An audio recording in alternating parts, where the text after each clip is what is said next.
어떻게 만들어졌는지를 보기에 앞서서 서울에 대한 그 변화를 좀 알아야 될 것 같아서 제가 준비를 했는데요. 서울은 굉장히 오래된 역사를 가지고 있어요. 조선시대 한양에서 시작을 해서 수도 공간이었죠. 그러니까 한양 도성으로 대표되는 수도 공간에서 일제강점기 경성으로 이름이 바뀌면서 1914년에 이쪽에 보시면 여기가 창신동, 승인동 쪽이고 이쪽이 용산 쪽이에요. 그래서 이쪽을 포함하는 지역으로 이제 퍼져 나갔고, 그리고 1936년에 한 번 더 확장을 했는데 그때는 이쪽이 청량리 쪽이고 여의도, 영등포, 뭐 대방동, 뭐 여기 신촌 쪽 이렇게 해가지고 또 한 번 확장을 합니다. 그런 다음에 1963년 대한민국의 서울이라는 이름으로 바뀌어서 우리가 알고 있는 지금의 모습을 하고 있습니다. 도봉구, 강남구, 강동, 강서 뭐 이렇게 다 포함이 돼 있죠. 그래서 우리가 오늘 볼 공간은 조선시대 한양 중에서도 동부에 해당합니다. 한양은 동서, 남북, 중부 이렇게 5개의 부로 되어 있었고, 그리고 동부 중에서도 지금 이렇게 보시면 당이라는 거, 그러니까 우리가 지금 생각하면 뭐 행정동처럼 그렇게 분류가 되어 있었어요. 그래서 이 먼저 지도에서 어떤 것들이 크게 있었는지를 저는 파악을 했는데 18세기 중반, 그러니까 1700년대 중반이겠죠.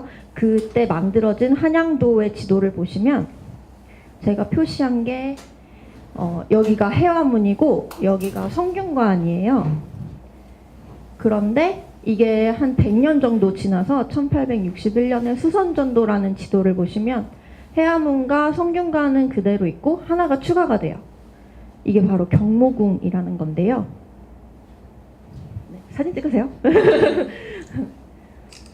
그래서 저는 이 세 가지를 가지고 이 동부, 그러니까 해화동 일대의 역사를 흐름을 파악할 수 있겠구나라는 생각을 가지고 이 세 개를 파아 보았습니다. 먼저 해화문을 볼 건데 이게 한양 도성 그 성곽 길이에요. 보시면 한양 도성이 쫙 있고 4개의 대문과 4개의 소문으로 구성이 되어 있는데, 대문이라 하면 동서남북 정방향에 있는 그 문을 대문이라고 했고, 그리고 뭐 동과 북쪽의 가운데 동북 방향의 문을 해화문, 뭐 이렇게 동과 남쪽의 사이에 광희문, 이런 식으로 4개의 소문이 또 있었습니다. 그래서 해화문 같은 경우에는 뭐 동쪽으로 나 있는 소문이다 이래서 해화문 또는 동소문이라는 이름을 가지고 있었습니다. 네, 해화문에 관련된 사진인데 조선시대에는 사진이 없었겠죠. 그래서 가장 오래된 사진 중에 하나였던 뭐 1902년 사진이랑 1911년 사진 뭐 이렇게 있고, 네, 이렇게 해화동 일대를 보여준 그런 사진이 있길래 가져와 봤는데요. 어떻게 보면 되게 허벌판이에요. 그래서 이제 제가 설명드릴 그 해화동 지역이 어땠는지 약간 유추를 조금 해보실 수 있을 것 같아요. 그 다음에 본 거는 성균관이에요. 성균관에서 그 기억할 거는 2가지가 있는데, 성균관은 유학을 가르치던 최고의 교육기관이었죠, 당시에. 그리고 한 가지는 성균관에서 일하는 노비였던 반인이 있었습니다. 이 반인이 굉장히 재밌는 친구들인데, 서로 성균관 유생과 반인이 좀 관계를 맺고 있었어요. 그러니까 이 스토리가 어떻게 되냐면, 성균관은 그 유학을 공부하는 최고의 교육기관이었기 때문에 유학자들을 모시는 사당이 있었고, 그들에게 기리는 그런 제사도 지내야 됐는데, 제사를 지내려면 고기가 필요하잖아요. 특히 소고기를 제사상에 올렸는데, 이때 당시에 조선시대에는 우금 정책이라 그래서 소고기를 먹을 수 없고 소를 도살할 수가 없었다고 그래요. 그래서 어떻게 제사는 지내야 되니까 여기 그 성균관에서만큼은 이거를 허락하자. 근데 당시에 성균관에서 일했던 노비가 그런 뒤치닫기를 다 하니까, 그러면 너네가, 반인인 너네가 소고기를 소를 도살하고 그 소고기로 제사를 지내라. 이렇게 해서 이 반인한테만 소를 도살할 수 있는 독점권을 줬고, 그리고 제사상에는 좋은 고기만 올리잖아요. 좋은 고기를 올리고 나서 나머지 부속물들 뭐 좀 찌끄레기 고기 같은 거 이거를 얘네가 이제 시장에 내다 팔 수 있었던 거예요. 근데 당시에 우금 정책이었으니까 얘네만 가지고 있던 그런 독점권이었던 거죠. 그래서 이제 여기 현방 독점권 보호라고 있는데, 현방이 그 소고기를 판매하던 그 상점을 현방이라고 불렀다고 합니다. 그러니까 얘네가 계속적으로 현방을 운영할 수 있게 성균관 유생들은 얘들을 보호했어요.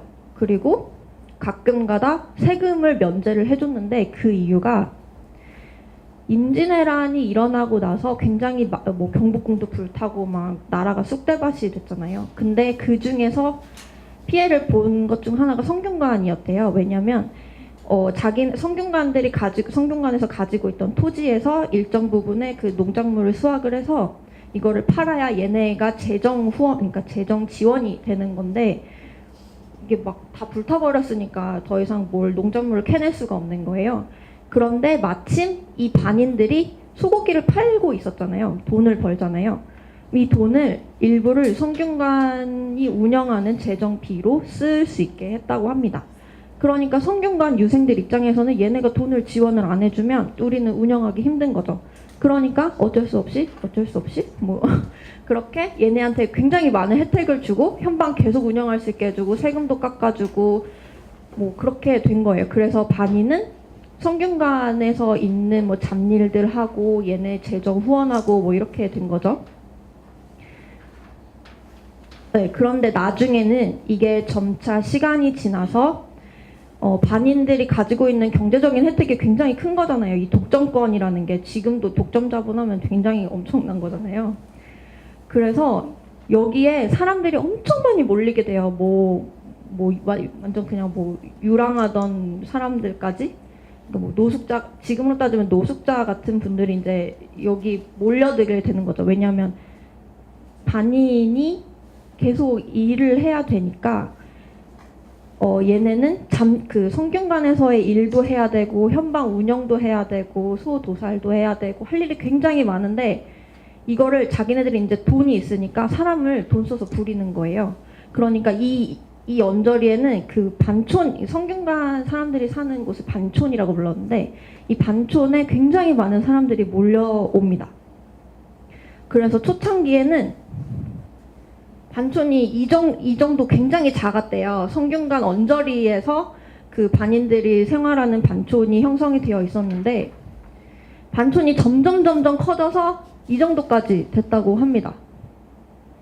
그리고 이 반촌은 약간 성균관의 배우지 역할로서 뭐 성균관 유생들이 혹시나 기숙사에 떨어지면 여기서 숙식도 하기도 하고, 지방에서 올라온 그 과거 시험 보러 올라온 사람들이 뭐 하루 이틀 지내는 그런 곳도 반촌이었고, 그리고 성균관 내에서 즐기지 못했던 문화생활, 예를 들어서 그때는 바둑이 그 안에서 즐기지 못했대요.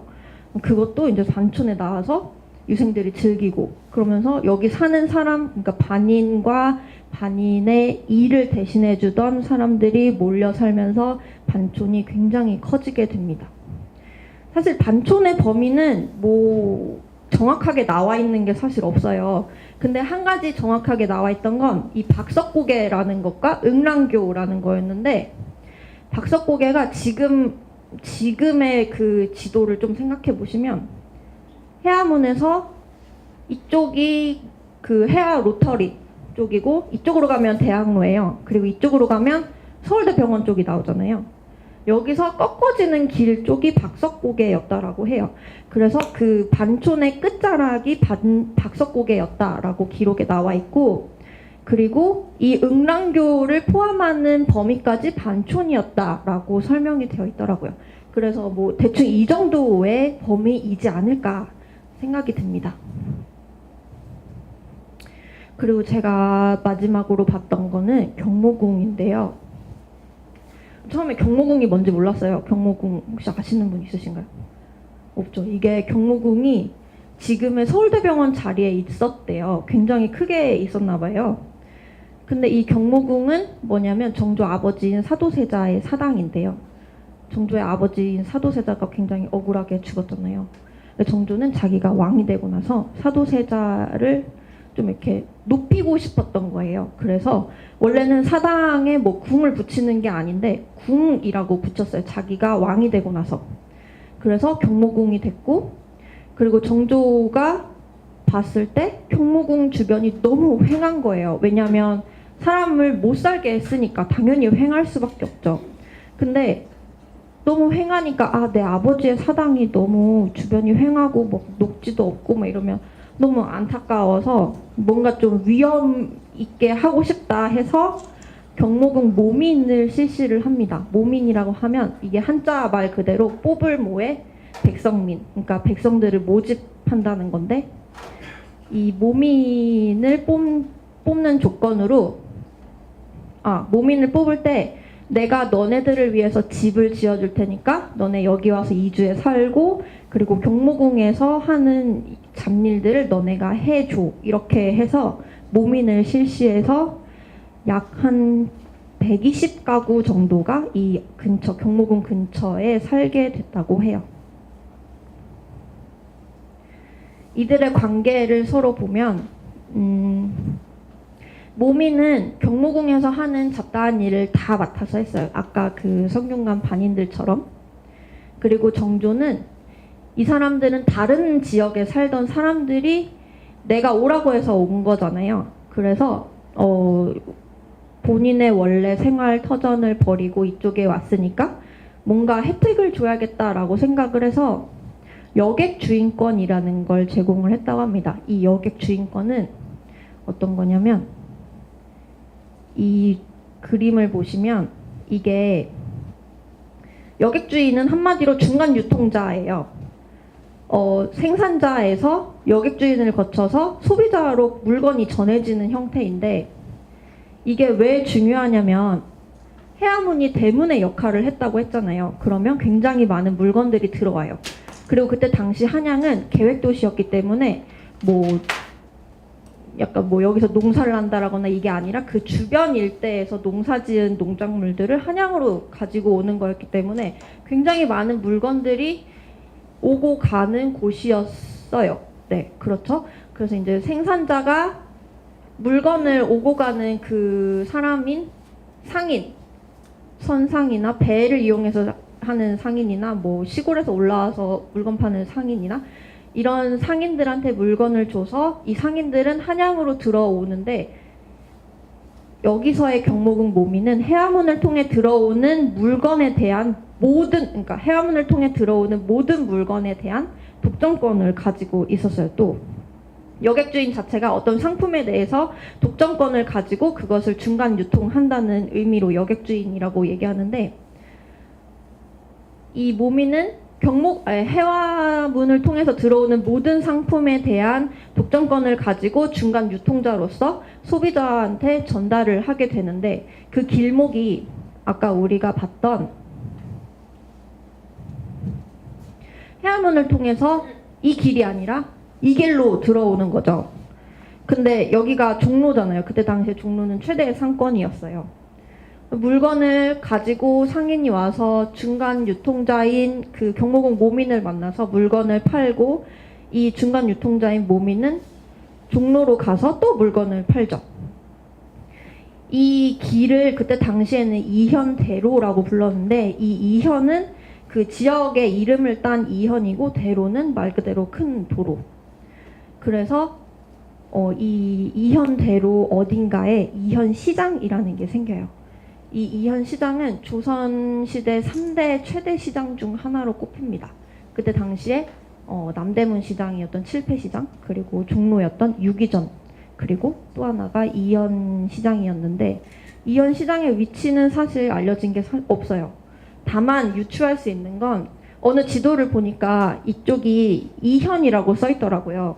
그래서 이현대로를 따라서 이 이현 언저리에 시장이 생기지 않았을까 라고 유추만 해볼 수 있고, 어떤 연구에서는 이현 시장이 광장시장으로 옮겨갔다라고 하더라고요. 근데 그것도 그냥 그분의 그냥 주장일 뿐이지 뭐 이렇게 정확한 기록이 나와 있거나 근거가 있는 건 아니라고 하더라고요.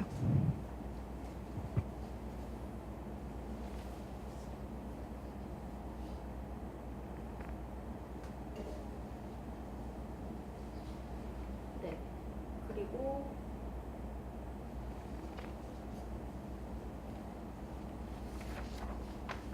네, 그래서 이 이현시장이 생겨난 게 제가 생각했을 때는 성균관에서 일하던 반인도 상인이었고 경모궁 모민도 상인 계층이었던 거잖아요. 어떻게 보면 중간 유통자로서.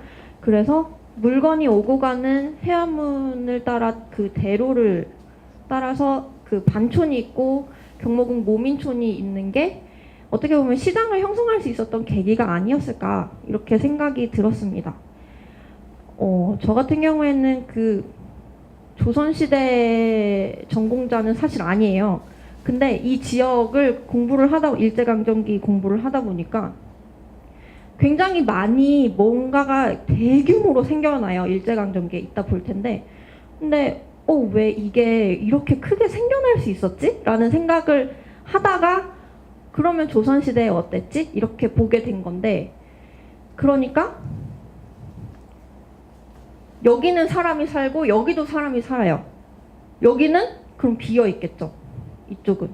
그러니까 그래서 조선시대를 봐야겠구나 약간 이런 생각이 들어서 보게 된 건데 굉장히 재밌었어요. 뭐 반인 노비가 돈을 번다라는 거, 그리고 그때도 독점권이 있어서 돈을 굉장히 많이 벌 수 있었다라는 거. 그래서 저는 굉장히 재밌었는데 사실 이거는 알려진 얘기가 없어서 좀 뭔가 이거를 좀 각색해서 재밌게 만들면 재밌는 스토리가 나오지 않을까라는 생각에 네, 이 내용도 함께 들고 왔습니다. 그래서 이제 1900년대 이후에 어떻게 됐을까를 설명을 드리자면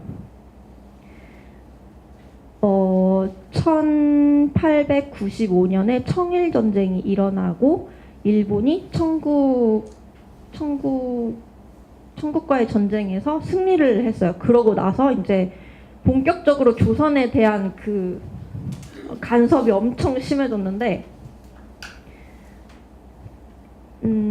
그러니까 본격적으로는 거의 1895년부터 1910년에 한일합병이 일어나기 전까지 그러니까 1895년부터 일본의 그 힘이 조선에 엄청 들어오게 됐다라고 생각을 하시면 될 것 같은데, 그래서 이때 이제 조선이 망하면서 이제 그들은 어디로 갔을까? 성균관 반인들과 경모궁 모민들은 어떻게 됐을까? 그 기록이 사실 없어요. 왜냐면 역사 같은 경우에는 왜 정치사, 경제사 이런 것만 다루잖아요. 그러니까 각각 개인의 사람들이 어떻게 됐는지, 특히 이 사람들은 신분이 굉장히 낮았던 사람들이잖아요. 그래서 기록이 없더라고요. 다만 제가 유추할 수 있었던 게 이게 해화초등학교의 옛날 1936년에 해화초등학교 그 학교 건물인데요. 이 학교가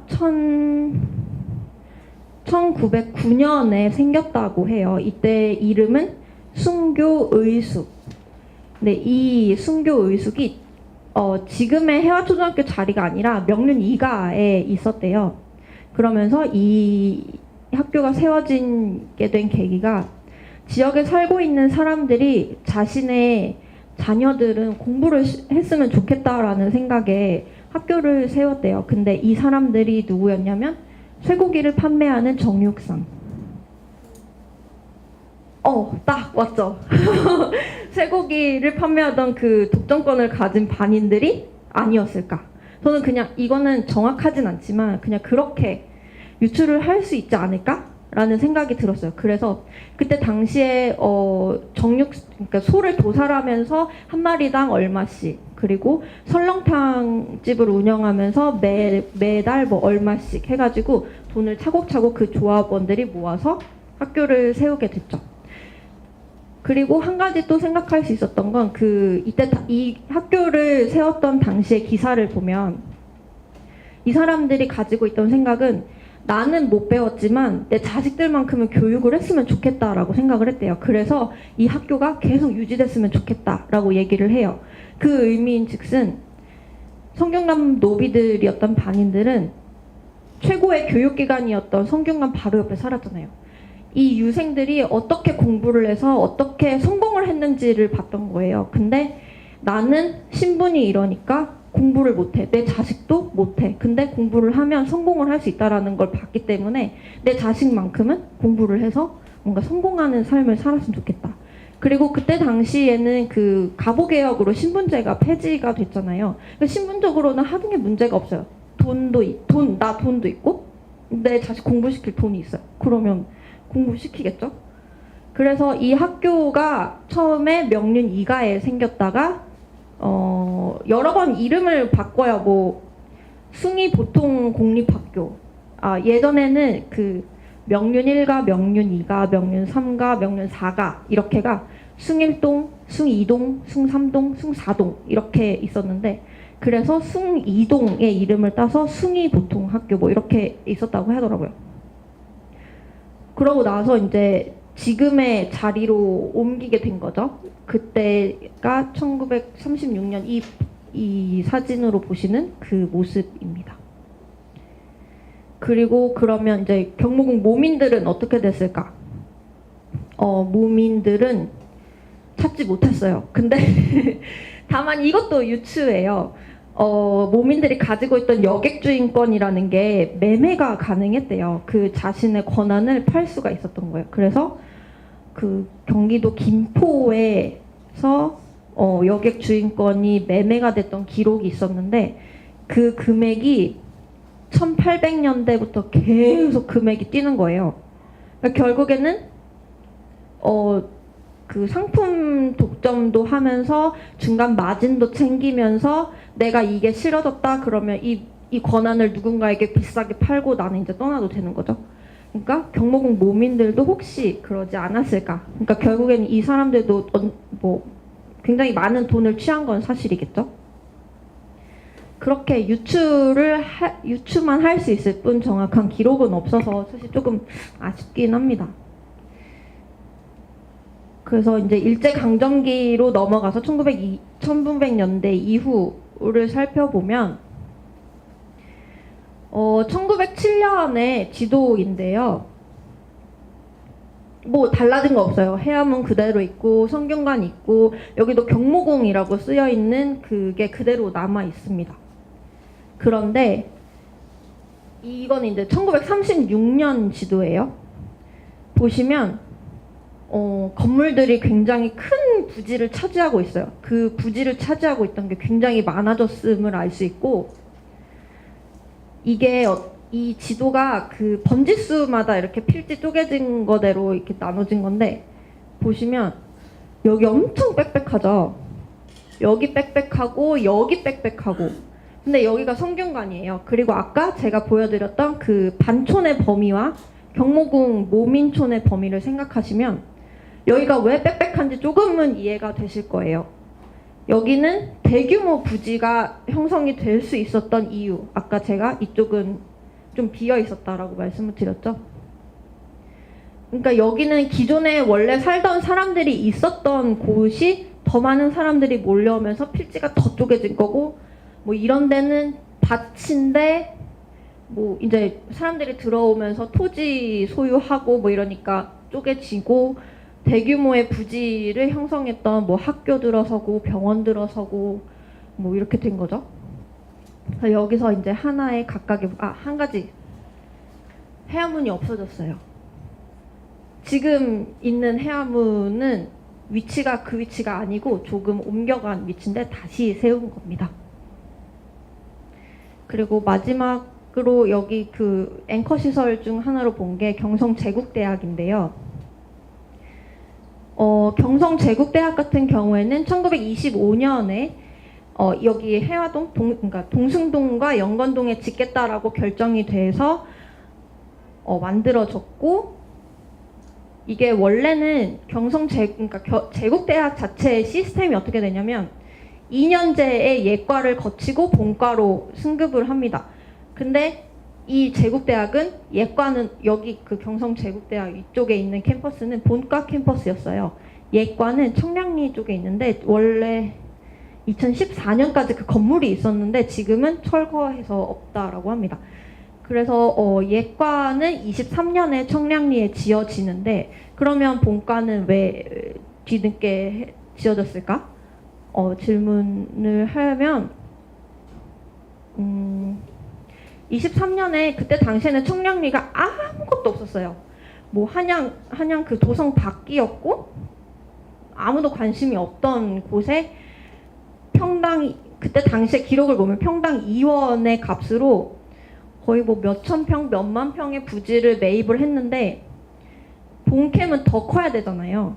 근데 도저히 한양 그 경성 내에서는 이만큼의 부지를 저렴하게, 그러니까 예과처럼 저렴하게 그러니까 매입할 수 있었던 곳을 찾기가 너무 어려웠고, 그래서 시간이 지나서 25년에 결국에는 그 여기 영건동이랑 동숭동 쪽에 매입을 했다라고 합니다.